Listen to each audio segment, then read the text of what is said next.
Hey, what's up mga kapalito? Scanning Students TV. May rides tayo ngayon. Brother rides. Yan. Immortal. Panganay. Kasama natin. Gamit niyang Duke 390. Si John Mascareñas ng Mascareñas Tech. CF Moto. Bomb TX. Sama wifey. Wife ni John. Anak ni Joel. Tapos gamit natin Tenere 700 Namaga ang labi. Alright, let's go mga kapalito. Let's go to Subic.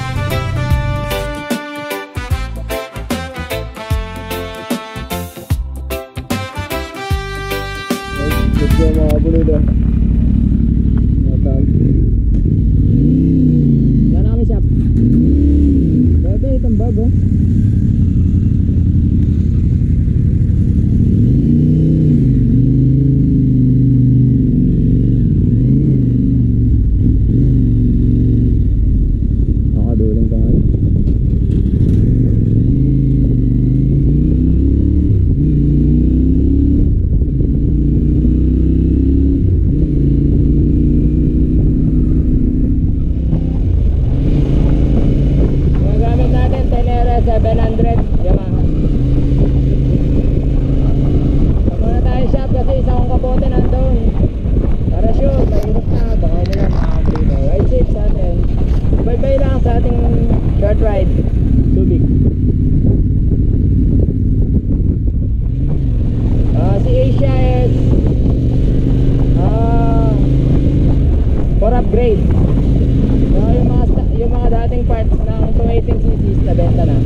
Yun lang.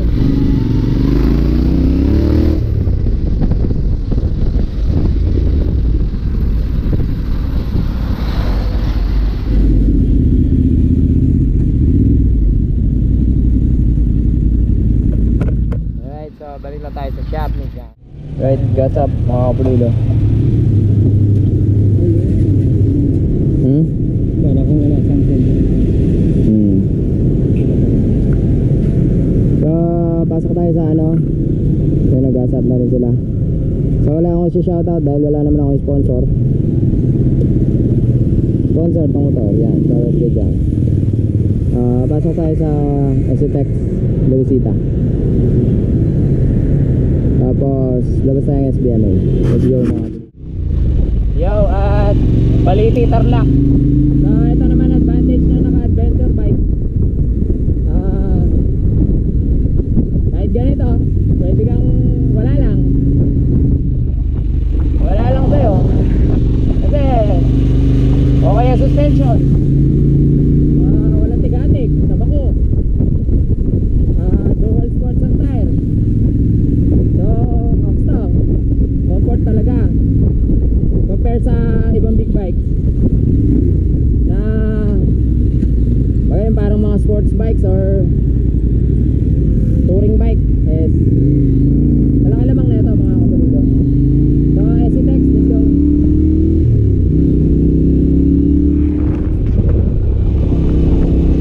Okay, entrance tayo ng SCTEX mga kapulido. So hindi ko dinala yung cards ko and hindi ko sure kung may load ang RFID na ito. So mag-cash na lang tayo.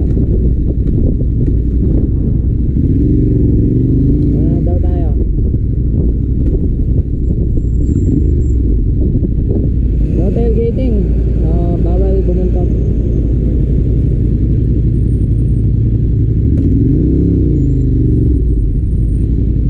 Stop here. Baka daw makalusot.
Hindi ko malaman kung bakit wala pa yung mga yun. So wala kami mapag-stopoveran. So tumigil na lang kami dito sa Sea Oil SCTEX habang hinihintay sila. Yo, dumaan na sila. Tagal na lang. So let's go. Habulin natin. Medyo mabagal yung kay Immortal dahil 390. Di pala doon, Adventure 390 pala yun. KTM Adventure. Checkan siguro ng ano. Ayan na pala sila eh.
na ulit. Meron tayong GPS over speed meter.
So dito tayo kasi magka-card tayo. Ay no, walang load tong ano, ating ang tawag dyan? RFID. Sheesh, umulan. Welcome to SBMA mga kumplito. Medyo basa ng aking pantalon at ng aking Mia Boys hoodie. Kasi kay Mortal medyo chill drive lang.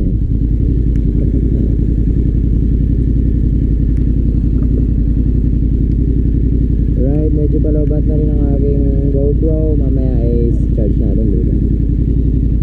USB, buti na lang meron. Mabilis malobat ang aking battery.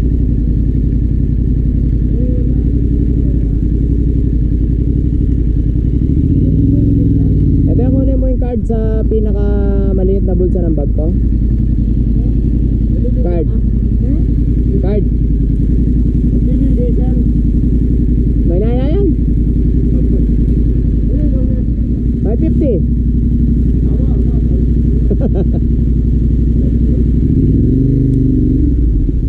Mas okay Meg, mabiga tamo eh. Ya mo rin, mabiga. Baka ya kayo pa may harang sana. 374. So dito ay 550.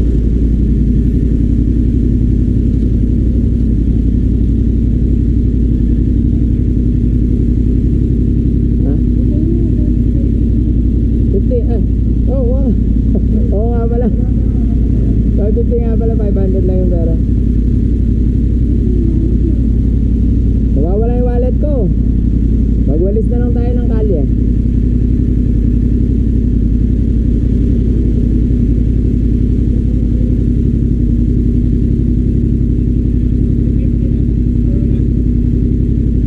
Meron 100 dyan. Yung 5 na pera. Ha? Yung 500.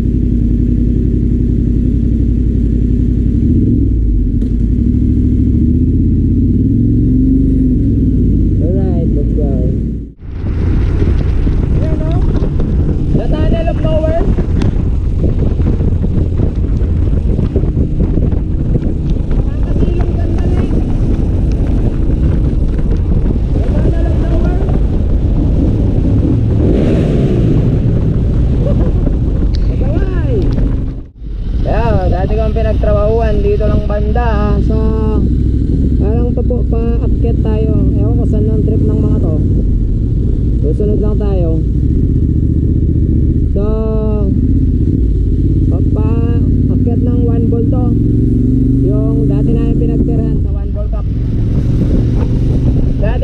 nagtatrabaho sa Hanjin. So mula dito sumasakay kami ng Roro papunta sa Hanjin. Try ko nga namin kung maalala ko pa yung terminal ng Roro. Dito banda yung Nidec. Si Mace ko naman dito banda sa Nidec, sa trabaho nun. Kaya tayo sakay ng Roro So nakatira kami dati sa One Ball Camp diyan sa taas. May mga pinaglumaang tirahan ng mga Amerikano noon. Sabi may multo nga So we are inside the SBMA, Subic Bay Metropolitan Authority. Palubat ng aking GoPro. Kain lang tayo, tas uwi na.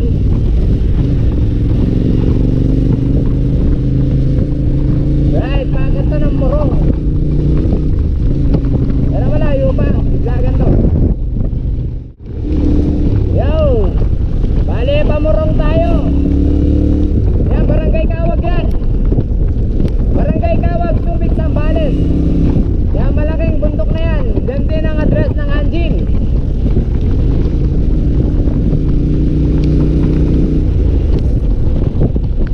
Yan, Subic Bay Airport. Ayun ang Hanjin, doon tayo galing. Dati akong welder. Yan, ibabash na ako nyan. Dati akong welder. FK welder po ako dati. Yan, sa Hanjin.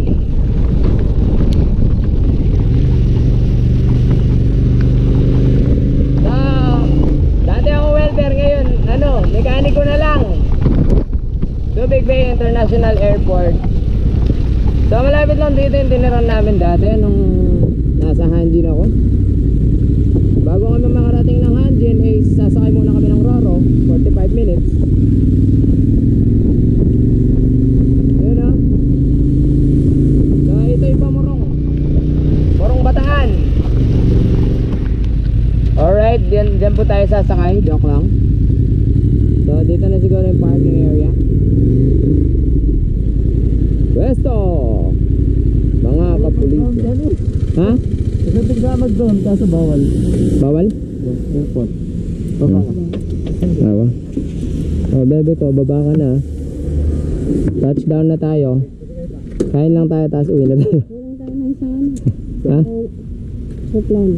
Kulang na isang aeroplano. Ayun, helicopter na lang sa akin. Ayun pala, meron tayo sa gate. Yun, chopper on. Alright, we are here. Pwede na tayong mag-almusal.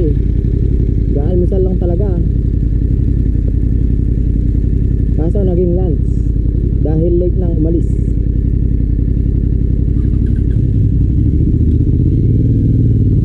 Nagamit natin si Asia. Nauna tayo na hindi makarating dahil bawal na nakapalit. Okay, pwede naman. Pero halangans, you're right. Touchdown. Nakala ko touchdown na kanina doon trip pala nila hindi pa pala yun. So parada na tayo dito. Bulas.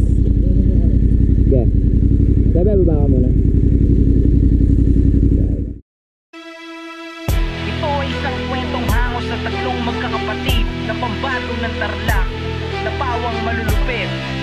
Mapa BMX, Gymkhana, motocross na sina Joel, Jeno at Jan Mascareñas.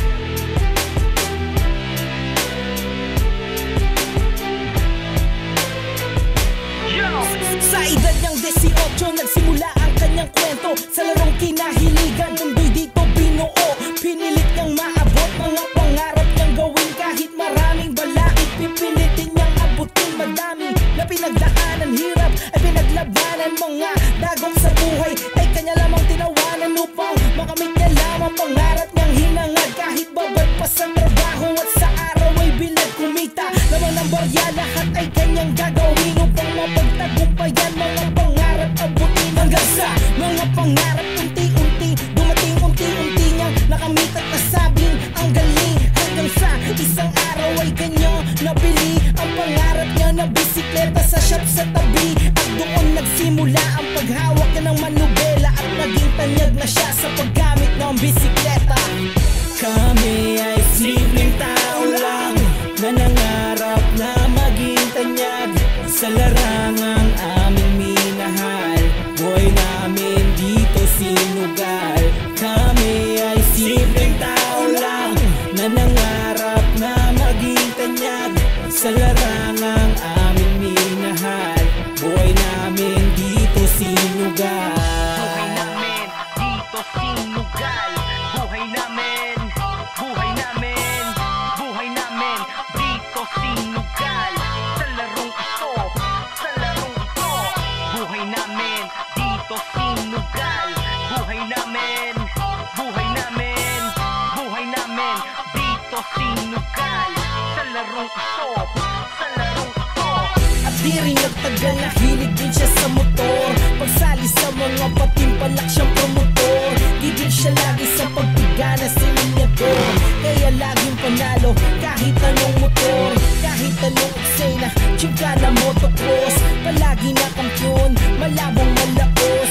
Gatong galawan lang, sadyang malupit. Pagdating sa karera, walang makahigit.